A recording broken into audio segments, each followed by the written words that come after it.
There बास्ना विपरीत लिंग को आकर्षित करे किपरि। शरीरर एक प्राकृतिक बास्ना रही जहाक परफ्यूम बा झालर गंध द्वारा लुचाई हुएनि। एही बास्ना साहाय्य रे जणे अन्य जनकु तार आखपाखरे थिबार अनुभव करिपारे। शरीररु बाहरुथिबा बास्ना द्वारा नारी पुरुष आड़कू और पुरुष नारी आड़कू आकर्षित होइथाए।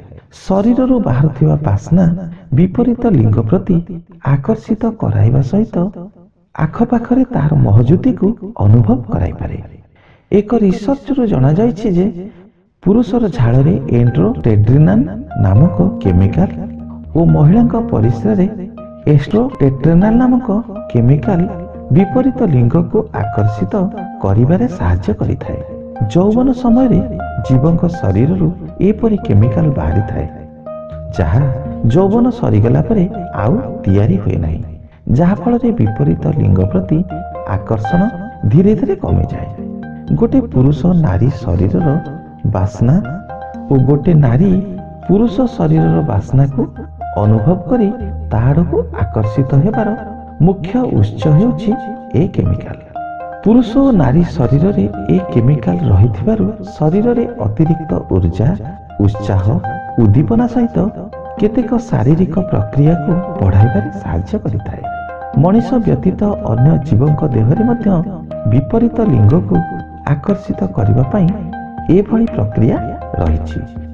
आमे समस्ते बाहर को जीवा पूर्वरु अन्य मानक आखिरे निजको सर्वश्रेष्ठ बा बेसी सुंदर देखा जिबा पई सबु प्रकार प्रसाधन व्यवहार करू। आपण जानिछंती कि आमे जिते सुंदर देखा गले भी एथिरे किछि फरक पड़े नाही। वास्तवटा हेउछि आमे जेतेबेले काहा सहित देखा करिबाकू बाहर को जाऊ सेतेबेले ताकू आम लुक ठारू आम शरीररु बाहरुथिबा बास्ना अधिक आकर्षित करिथाए। एइटा किछि मजाक नुहे बरम सत कथा।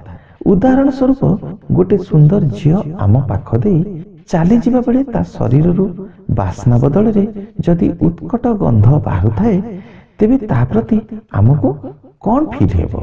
आमे केबे भी ताड़ को आकर्षित होई परिबा कि? एक सर्वे रु जना पड़िछि आम पार्टनर को आकर्षित करबा पई आम शरीररु बाहरुथिबा बास्नार यथेष्ट भूमिका रहिछि। एथिरु जना पड़िछि 60% रु अधिक पुरुष निज पार्टनर को देहर बास्नारु ही ताकू लव करती। 53% महिला तांको सांगमानक देहर प्राकृतिक बास्ना को पसंद करती। सर्वेरु आहुरी मध्य जना पड़िछि 78% महिला किछि एमिति पुरुषों को पागल भली लव करती जहाँकि तांको देहर बास्ना तांको बहुत भल लागे। शरीरर बास्नारु जेमती संपर्क जोड़ी हुए ठीक सेमती शरीरर गंध बा बास्नारु केतक संपर्क मध्य भांगी जाए। 22% महिला स्वीकार करछन्ति जे तांको साथींको शरीरर गंध को सेमाने बर्दास्त करि न पारिबा कारणरु तांको संपर्क भांगी जाइछि। एक सर्वेरु जना पड़िछि जे प्रेमीर गंध तार पार्टनर पई एक मजबूत भावनात्मक और यौन ट्रिगर भली साहाय्य करिथाए। एथिरे कोनोसी संदेह नाही। एमिति कि कोनोसी कारणरु सेमानक रिश्ता टूटी जाई बहु वर्ष बीती गले भी जणे केबे भी तांको साथींको शरीरर बास्ना को भूली पारंती नाही। मोट उपरे कहिबा गले शरीररु बाहरुथिबा बास्ना संपर्क जोड़ी देई पारे बा संपर्क भांगी देई पारे। आपण जदि एई टाइप रो वीडियो देखबा को पसंद करंती वीडियो को लाइक करंतु शेयर भी करंतु। आगरो जदि आम सोनाली दास चैनल को सब्सक्राइब करिनांती सब्सक्राइब करंतु।